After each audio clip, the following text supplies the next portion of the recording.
Hello, crypto peeps, and we got some crypto news for you tonight.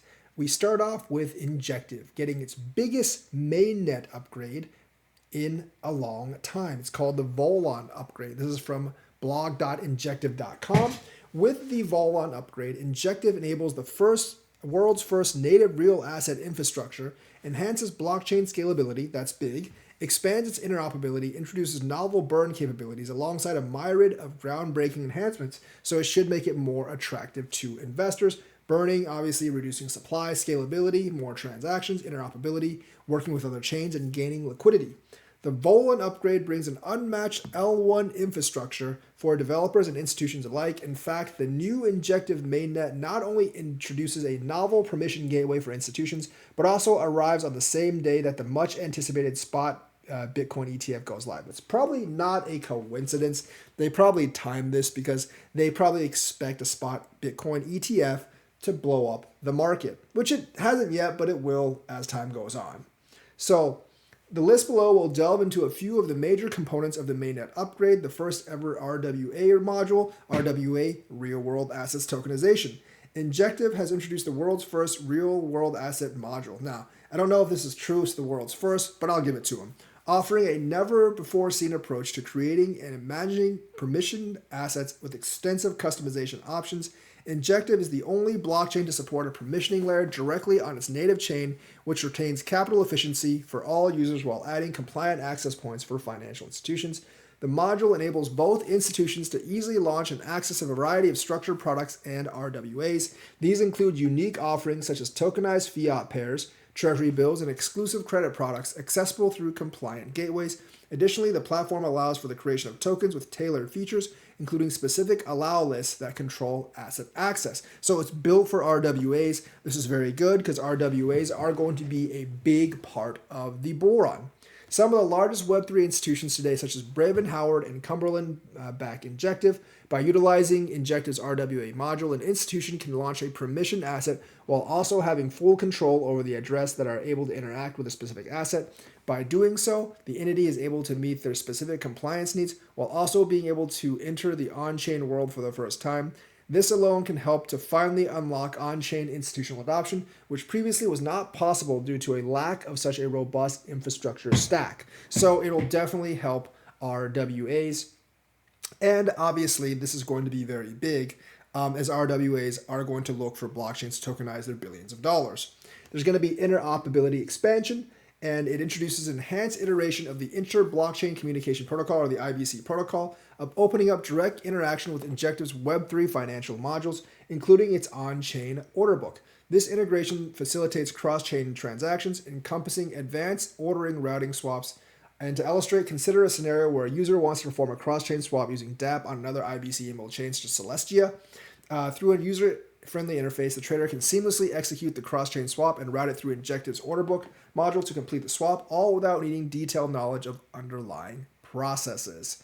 Of course, this allows more like interoperable utility and also liquidity. So this is very important as well. And of course, the latest Enterprise API brings a large update to significantly reduce latency by up to 90% for institutional users. They should do it for all users, but still. The result is a substantial boost to efficiency and speed, further cementing Injective's position as the fastest L1 for finance ever built. So they might actually attract more DeFi, maybe more corporate adoption.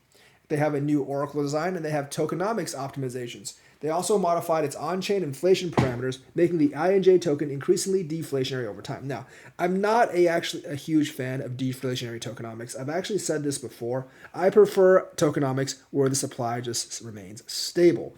The token's economics are now designed to improve dynamically as staked assets grow, potentially reducing inflation to near zero in the long term. It's good to reduce inflation near zero. I'm not really sure about just having it be deflationary, but if it's zero, it's good. They have token burn enhancements and other upgrades. So this is a massive, massive overhaul for Injective. This might make tokenomics, interoperability, RWA, DeFi, it might make it more attractive for all those things. And it sets up Injective very well for the next bull run. So Injective might be a protocol or a coin that you might want to look to invest in.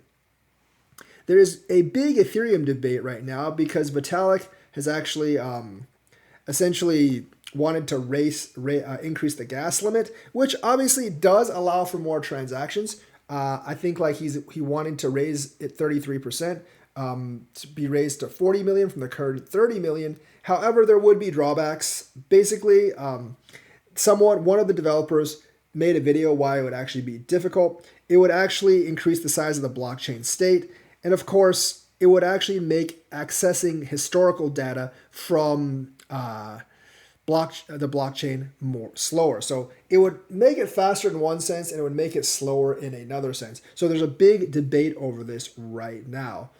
And also, like, it'll raise synchronization times and make building diverse clients harder. So there's obviously development drawbacks. So, like, Ethereum team Peter Zagi, who was another who echoed concerns about increasing gas limits, increasing it definitely has a downside. State will grow faster, sync time will get slower quicker, and DOS potential will grow. That's denial of service attack. So they're constantly arguing whether they're going to do this or not, or whether they want to do this or not. And it could, like, be stuck for amount of time. Obviously, Vitalik wants to scale Ethereum more. He's doing everything he can to get some Ethereum scaling in. Because he's tried, like, hey, maybe we should just be like Cardano, EUTXO. Maybe we should be like DOT with the parachain stuff. But I don't know if any of that stuff is flied, because that really would change the blockchain a lot. And I'm not really sure if the projects could actually adapt to it. Experts, however, do believe that the Ethereum ETF will actually be approved. They've weighed in on this because of the Bitcoin ETF. So essentially, they've approved 11 spot Bitcoin ETFs. The Ethereum ETF is going to be a deadline in May. And of course, Ethereum price is surging because these experts are making their basic opinions known. Basically, Ethereum and Bitcoin, they both have futures ETFs. And Ethereum filed for an ETF, obviously, after Bitcoin's ETF. And since they opened the door for it, there's very little reason for them to deny an Ethereum ETF without getting a lawsuit. Because, since you already have a futures ETF, and futures ETFs and spot ETFs are based on the exact same thing, why don't you just have a spot ETF? That was the excuse they made for Bitcoin, and it is going to be the argument they make for Ethereum, and it's going to be very, very hard for the SEC to fight. And of course, that's going to pump Ethereum's price, because we'll see what happens with this Bitcoin ETF.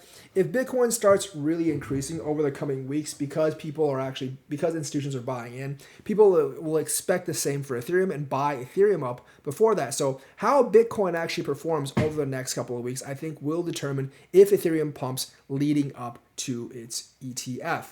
So it will be very, very interesting to see how this actually works out, because I actually am very interested to actually see if this will actually be approved, and will that open up the doors for future ETFs for other coins. So there is going to be a big change regarding ERC 4337 and layer 2s for Ethereum. The Ethereum Foundation shared a preview of drastic changes to ERC 4337 standard specification, which deals with account abstraction. The new version 0.7 applies learnings from 9 months of ERC 4337 being used. The biggest change is the structure of account abstraction transactions, which are more complex than regular Ethereum transactions. So basically, like with smart accounts, users can have many different types of signatures and pay for gas in many different ways. This means the amount of gas required varies, and the transaction has to specify how much it is willing to spend for this valuation. This makes gas estimation more accurate and reduces gas costs. In theory, I hope it does in practice as well, because we've seen many updates to reduce gas cost, and unfortunately, none of them have actually worked all that well. So the major benefits of this will be reduced gas fees if it works, and that's a huge thing for Ethereum. And it uses some tricks to use the transaction data more efficiently, which is particularly helpful on layer 2 blockchains. The new specification will also penalize users 10% for all unused gas in execution. So this could be a really, really big boost for layer 2. We've been talking about this a little bit over the last couple of days and weeks, and I do believe this will actually boost layer 2. It doesn't really solve the fractured liquidity problem or anything like that, but one step at a time, folks. One step at a time. Elizabeth Warren has let her displeasure be known by the SEC. Gary Gensler might be shaking in his boots because he has upset her. So on her Twitter, the mighty Elizabeth Warren said the SEC Gov is wrong on the law and wrong on the policy with respect to Bitcoin ETF discussion. Obviously, Better Markets is Elizabeth Warren's lackey. If the SEC is going to let crypto burrow deeper into our financial system, then it's more urgent than ever that crypto follow basic anti-money laundering rules. But Elizabeth Warren actually got community noted. Oh, she didn't expect this. Because if you post on Twitter, you're going to get community noted. There are already robust laws to prevent crypto money laundering. U.S. agencies such as FinCEN, SEC, CFTC enforce anti-money compliance, sanctions, adherence, and TXT monitoring. States like New York BitLicense also contribute to AML efforts. So, she got pwned there. And of course, a lot of angry people answering Elizabeth Warren with this rock, I guess like with this little rock clip saying like, know your role and shut your mouth.